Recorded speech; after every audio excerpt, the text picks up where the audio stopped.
Hello दोस्तों, मैं Santosh Kumar Ojha from Ojha classes लेकर के आया हूँ आज एक महान वैज्ञानिक के जीवनी के बारे में और उनके सिद्धांत के बारे में। तो उम्मीद है दोस्तों आप लोग सी टेट का सारी तैयारी अच्छे से कर रहे होंगे और जे टेट भी आने वाली है। नोटिफिकेशन लगातार कहीं ना कहीं से आ ही रही है और जितने भी शिक्षक पात्रता का जो तैयारी कर रहे होंगे आप लोग सभी लोग काफ़ी मज़ेदार ढंग से कर रहे होंगे और एक एक पॉइंट को आप लोग नोट भी कर रहे होंगे। तो इसी बेसिस पर हम लोग लेके चले हैं आज जीन पियाजे। ये ऐसा सिद्धांत है और थ्योरी है जिसको हर एग्जाम में एक या दो क्वेश्चन पूछता ही है। इवन आप कहें कि अगर इंटरव्यू में भी इसके बारे में कभी ना कभी पूछ ही देता है। तो आज हम लोग मेन जो है जीन पियाजे को एकदम से शॉर्ट में और ट्रिक से सब चीज़ों को याद रखेंगे। तो लास्ट तक वीडियो बने रहने के लिए आप लोग पेन पेपर लेकर के बैठें ताकि कहीं भी कोई तरह का दिक्कत हो तो तुरंत नोट कर लें। तो ये जो जीन पियाजे जो मूलतः थे वह स्विट्जरलैंड के मनोवैज्ञानिक चिकित्सक थे। ये जीन पियाजे जो थे आप एक मनोवैज्ञानिक होने के नाते चिकित्सक भी थे। तो चिकित्सक होना अपने आप में एक गौरव की बात है। अब ऐसे समझ सकते हैं कि डॉक्टर और मनोवैज्ञानिक दो एक साथ होना कई तरह के सिद्धांत को आगे बढ़ाता है। तो इन्होंने जो सबसे पहले प्रतिपादित किया वो थियोरी ऑफ कॉग्निटिव डेवलपमेंट, यानी कि इसको हिंदी में अगर बात करें तो संज्ञानात्मक विकास। संज्ञानात्मक विकास को विकासात्मक विकास भी कहा जाता है। इन्होंने अपने बच्चों पर प्रयोग किया और उनकी अवस्था में हुए जो परिवर्तन हुआ ना उसको खोजा उन्होंने कि अगर हम 0 to 2 ईयर्स में क्या परिवर्तन हुई, 2 to 7 ईयर्स में क्या परिवर्तन हुई, इस तरह से सारे अवस्था को देखते हुए उन्हें परिवर्तन क्या हुआ, इस सारी चीज़ों को देखा। इसलिए इसे अवस्था का सिद्धांत भी कहा जाता है। और बेसिकली अगर बात करें तो इनके जो चार सिद्धांत हैं, चार सिद्धांत दिए, स्टेजेज दिए, अवस्था थे, चरण थे, जिस चीज़ को बारे ये चार चरण में विभाजित किए थे, है ना। और चार चरण को इन्होंने डिस्क्राइब किया। तो आज का जो टॉपिक है उसी चार चरण को हम लोग पढ़ेंगे। और संज्ञानात्मक विकास के सिद्धांत के चार अवस्थाएं बताई है इन्होंने। पहला है संवेदी गामक अवस्था, sensory motor stages, 0 to 2 years. अब फिर मन में आया कि सर आप जीरो क्यों बोल रहे हैं? तो भाई जीरो इसलिए हम बोल रहे हैं ना कि जब तक 365 डेज नहीं आ जाता है तो उसको आप कितने साल कह देंगे? हाँ, इसलिए हम इसको जीरो माने। तो 0 to 2 ईयर्स। दूसरा नंबर जो है वो है पूर्व संक्रियात्मक अवस्था, प्री ऑपरेशनल स्टेजेस, यानी कि ये जो है 2 से 7 वर्ष है। फिर तीसरा है मूर्त संक्रियात्मक अवस्था, कंक्रीट ऑपरेशनल स्टेजेस, यह 7 से 11 ईयर्स तक चलता है। चौथा औपचारिक संक्रियात्मक अवस्था, फॉर्मल ऑपरेशनल स्टेज, 11 से 15 वर्ष तक। अब आप लोगों के बीच सबसे बड़ी बात है कि सर हम बार बार इस चारों अवस्थाओं को भूल जाते हैं। तो मैं इसी पर एक ट्रिक बताया हूं आप लोगों को, SPCF, है ना। इसका S फॉर संतोष सर नहीं, संतोष सर नहीं, S फॉर क्या? Sensory, P for pre operational, C for concrete operational, F for formal operational. SPCF याद हो गई। अब अगर इस सेंटेंस में अगर याद रखना चाहेंगे तो as some people can not focus on their examination या सीटेट जेटेट जो भी है, तो SPCF याद रखने के लिए हो गई तरीका याद। तो चारों स्टेजेस को हम लोगों ने याद कर लिया। आगे बढ़ते हैं संवेदी गामक अवस्था।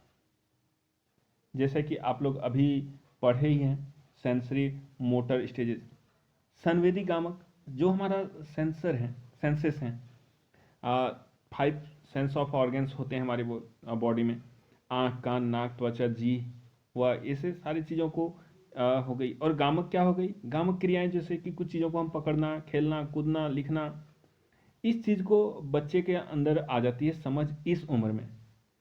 और एक बात अभी बार बार हम कह रहे हैं कि 0 to 2 ईयर्स, ये 0 to 2 ईयर्स वही है कि जन्म से लेकर के 2 वर्ष, ये सबसे बड़ी बात इसमें यह है कि सेंसर्स जो हमारे हैं, आँख कान, उसके अकॉर्डिंग वो हमारे बॉडी को क्या करता है, मदद करता है समझने में। हमारा तब तक स्कीमा डेवलप कर जाती है हमारे ब्रेन में। स्कीमा क्या होती है, किसी भी ऑब्जेक्ट को समझने और उसका आकलन करना, या सिर्फ चीज़ों को देखने समझने की जो क्षमता थोड़ी थोड़ी विकसित हो गई, वो हो गई हमारा स्कीमा। अब ये स्कीमा हमारी बात हो गई आंकन। अब एक बात और मन में आता होगा, सर ये लिखना कैसे सीख रहा है? ये लिखना का मतलब है कि इस उम्र में बच्चा सिर्फ और सिर्फ लिखेगा तो ऐसे ऐसे घिसेगा, पेन पकड़ेगा भी तो ऐसे ऐसे लाइन खींचेगा, ऐसे ऐसे, है ना।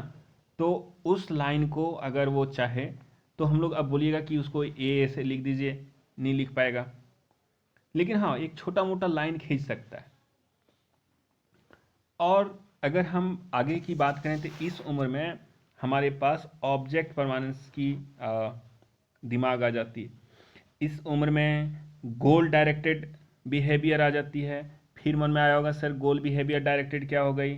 तो गोल बिहेवियर डायरेक्टेड ये हो गई कि अगर हम पानी का बोतल खाली रखें और एक टेबल पर रख दिए और बच्चा अगर देख लिया, तो बच्चा क्या करेगा, उस पानी का बोतल को जाके वो छुएगा ही छुएगा। तो गोल क्या हो गया, वो पानी का बोतल, और डायरेक्शन क्या हो गई, वहां तक जाने का। तो गोल डायरेक्टेड बिहेवियर उसी चीज को हो गई। ऑब्जेक्ट परमानेंस बिहेवियर भी वही हो गई, वस्तु अस्थायित्व। वो एक चीज अगर कुछ चीज को देख लिया तो अगले क्षण अगर हम उसको भुलाना चाहेंगे तो वो भूल जाएगा। मान लीजिए खिलौना दिए और खिलौना के तुरंत से छिपा लिए, तो उस बच्चे को याद नहीं रहेगा कि ये खिलौना मेरा था। उसके बदले अगर कुछ और उसको दे दिए खेलने के लिए तो उसी में वो उलझ जाएगा। ठीक है, वो हो गई। एक नकल करने का भी आदत हो गई, हो जाती है इस उम्र में। कभी कोई हम लोग दाढ़ी या किसी चीज़ को बनाते हैं तो वो बच्चा बाद में आकर के वो दाढ़ी बनाने का नकल करता है। तो ये सब सारी चीज़ को हो सकता है, उंगली चूसने का काम करता होगा। तो ये सारी अवस्थाएं इसी उम्र में होती है और इसी अवस्था का में आता है। और एक सबसे बड़ी बात है कि प्रकाश के प्रति हमेशा ये सचेत रहता है। ये क्वेश्चंस आया था सीटेट में, प्रकाश के प्रति सचेत वो रहता है। किस उम्र में होता है? तो प्रकाश के प्रति वो सचेत होता है। यहाँ पर सीटेट में एक बार आया था इस क्वेश्चन को, प्रकाश के प्रति वो सचेत होता है ना। अब आगे जो हो वो है पूर्व संक्रियात्मक अवस्था। हम यहाँ पर समझ सकते हैं कि प्री ऑपरेशनल स्टेजेस ये होती है कि यहाँ पर लॉजिक उसके दिमाग में नहीं आता है। उसके दिमाग में लॉजिक नहीं आएगा। क्यों नहीं आएगा कि इसमें ये समझ सकते हैं कि हमने विकास की अवस्थाओं में पढ़ाया था कि ये गैंग ग्रुप है। तो इस अवस्था में बच्चा जो है पड़ोसी बच्चों के साथ खेलता है, बालक चित्रों का प्रयोग या प्रतीकों का उपयोग करता है, सही अनुपात का अंतर नहीं कर पाता है। अब आप पूछेंगे कि सर सही अनुपात का क्या मतलब है? तो सही अनुपात का मतलब है कि 1 किलो लोहा दे दिए, 1 किलो लोहा दे दिए उसको, मान लीजिए 1 kg लोहा और 1 kg रुई दे दिए, और 1 kg रुई दे दिए। अब दोनों में बोलेंगे कि कौन सा ज़्यादा भारी है, तो वो क्या करेगा? तब तो वो वही सोचेगा कि भाई रुई सर ज़्यादा भारी है। अगर हम 1 kg रुई दे दिए और 1 kg सेम एज है क्या रुई का, और लोहा भी 1 kg, तो दोनों में कौन बड़ा है या कौन ज़्यादा होगा? तो वो बोलेगा कि सर रुई ज़्यादा है। तो उसका ये जो अनुपात है वो इसका दिमाग में वो अभी तक नहीं घुस पाया। अब एक सही चित्र नहीं बना पाता है। जाहिर सी बात है कि उस उम्र में बच्चे चित्र क्यों बना पाएगा, कैसे बना पाएगा? तो अगर उसको ये समझ में भी नहीं आता है कि ये ट्रायंगल है तो ये ट्रायंगल के शेप में कहाँ मिलाना है, और ये अनुपात है 4, ये भी अनुपात है, तो ऐसे वैसे वो सही चीज़ को कुछ नहीं बना पाएगा। लेकिन फ्री हैंड से नहीं बना पाएगा, लेकिन कुछ कुछ कोशिश करता भी है। अब हम कभी कोई देखते होंगे अहम केंद्रित के गुण पाए जाते हैं। अब ये अहम केंद्रित का क्या मतलब है? अहम केंद्रित का मतलब है कि उसको सजीवता के गुण देखने को मिलता है इसी में। मतलब अगर बच्चा टाइल्स से गिर गया और हम लोग टाइल्स को पीट दिए, टाइल्स से गिरा और उस टाइल्स को पीट दिए, तो बच्चा यही समझेगा कि टाइल्स में जान है, टाइल्स को चोट लग गई है ना। कभी कभी उसको ये देखते होंगे खेलते खेलते उस गुड्डा गुड़िया को वो बोलता होगा क्या कि इसमें बुखार हो जाएगा, उसका तबीयत खराब हो जाएगा। इस टाइप से उसको सजीवता का गुण देखने को मिलता है। अब एक चीज़ और हम बता दें आप लोगों को कि इसके पहले जब हम बढ़ेंगे तो मूर्त संक्रियात्मक और अमूर्त संक्रियात्मक क्या होती है।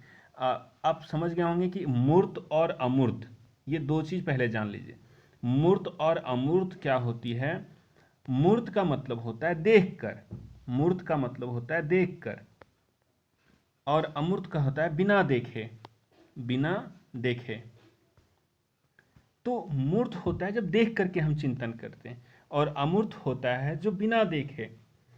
तो यहाँ पर मूर्त संक्रियात्मक से आपको पता चल गया होगा कि ये जो है तर्क पर आधारित चिंतन करता है। अब बच्चा को हम कुछ बता दिए कि 2 और 2 6 होता है, वो पूछेगा सर कैसे होता है। और रुई और लोहा बोल दिए तो वो यही तर्क करेगा सर रुई भी 1 kg का है, लोहा भी 1 kg का है, तो फिर आप वजन के अनुसार से हमें गलत बता दिए, दोनों बराबर होगा। इस चीज़ को वो ज़्यादा चिंतन करेगा तर्क दे करके। और चिंतन का हम बता ही दिए कि समावेश कैसी हो गई, मूर्त हो गई। इसमें वो सही अनुपात और अंतर का आकार भार क्रम आदि को समझने लगता है। अब आकार और भार को अगर वो समझने लगा, श्रेणी क्रम को समझने लगा, डिसेंडिंग असेंडिंग ऑर्डर को वो समझने लगता है, तो धीरे धीरे उसका डेवलपमेंट और ज़्यादा हो जाती है। जिस चीज़ों को देखेगा तो एकदम से उसको लगेगा कि हम क्या है नहीं है, कैसे होगा, ये चिंता का विषय बन जाती है। तो 4 उतना ज़्यादा है, और 5 में जो है औपचारिक ये संघ अवस्था है, सॉरी ये संघ नहीं होगा, संक्रियात्मक अवस्था होगी। संघ बाय मिस्टेक लिखा गया, संक्रियात्मक अवस्था। ये 11 से 15 वर्ष का होता है, फॉर्मल ऑपरेशनल स्टेजेस। यहाँ पर क्या होता है कि वो निर्णय जो होती है, कभी कभी वो स्मरण करता है, मनन करता है। फिर देखिए नमन लिखा गया, वो क्या करता है, मनन करता है, मनन करता है ना, चिंतन करता है, निर्णय लेने की शक्ति आ जाती है उसमें, स्मरण करने की शक्ति आ जाती है कि हम किसी चीज़ को कितना याद रखेंगे। और अब धीरे धीरे वो अंकों का प्रयोग भी करने लगता है और समस्या का समाधान भी करने लगता है, कार्य कारण को भी समझता है। अब कार्यकरण को कैसे समझेगा, हम जिस काम को कर रहे हैं तो उसका एम क्या है, गोल क्या है, उसमें वो विचार करेगा, एक बार फिर से सोचेगा। तो ये जो है फॉर्मल ऑपरेशनल स्टेजेस। तो हमने ये 4 जो स्टेजेस पढ़े हैं, यहाँ फिर से देखिएगा कि 5वां लिखा गया तो, लेकिन वो 4 ही है। संवेदी कामक अवस्था, पूर्व संक्रियात्मक अवस्था, ये चारों स्टेजेस में सारी चीज़ों को पढ़ना और समझना ही हमारा जीन पियाजे का सिद्धांत का समझना होगा। ये 4 अगर आप समझ गए तो बहुत ही बेहतरीन तरीके से सारी चीज़ों को सॉल्व कर लेंगे। क्योंकि मनोवैज्ञानिक का मतलब ये होता है कि हम जिस चीज़ को पढ़ाने, चूँकि अभी बीएड किए हैं आप, डीएलएड कर रहे हैं और शिक्षक बनने हैं, तो एक बच्चे के अंदर क्या क्या ये परिवर्तन होगी, किस एज में कैसे हमको उसका बिहेवियर चेंज करना है, सारी चीज़ों को समझना होगा। तो दोस्तों आज तक का वीडियो इतना ही। आगे हम लोगों ने कई वीडियो लेकर के आया हैं, बनाएंगे, और जैसे सिद्धांतवादी जितने भी थे, कोहलबर्ग हो, एरिक्सन हो, सारी चीज़ों को समझाएंगे। इसके लिए आपको मेरे चैनल को सब्सक्राइब करके रख लें ताकि आने वाला समय में आपको मदद मिल पाए। Thank you.